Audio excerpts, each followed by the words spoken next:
It started as an ordinary afternoon at the neighborhood park, the kind where sunlight filtered through the trees and children's laughter drifted across the grass.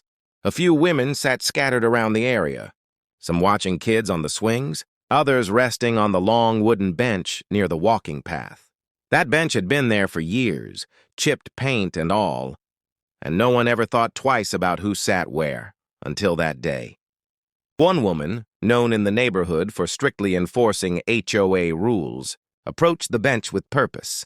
She glanced at the women sitting there and cleared her throat loudly.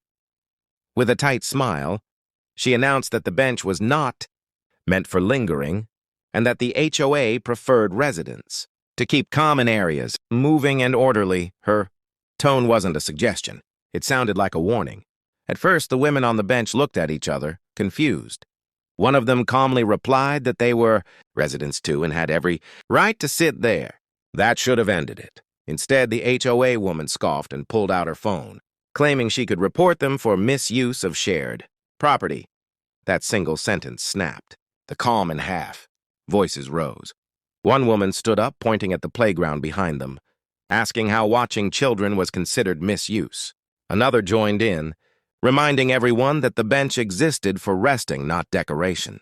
The HOA woman tried to speak over them, repeating rules no one had ever heard before.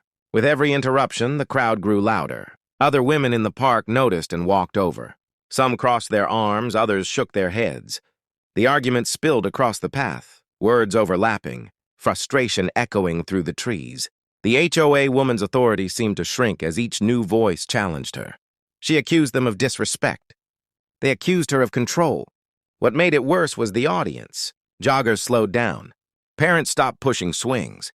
A few neighbors whispered, while others openly laughed at how a simple bench had turned into a battleground. The HOA woman's face flushed red as she realized she was outnumbered. Finally, one woman spoke loud and clear, cutting through the noise. She said this wasn't about a bench or rules. It was about respect. The park, she reminded everyone, belonged to the community, not to one person with a clipboard mentality. Silence followed, brief but heavy. The HOA woman hesitated, then turned and walked away, her phone still clenched in her hand.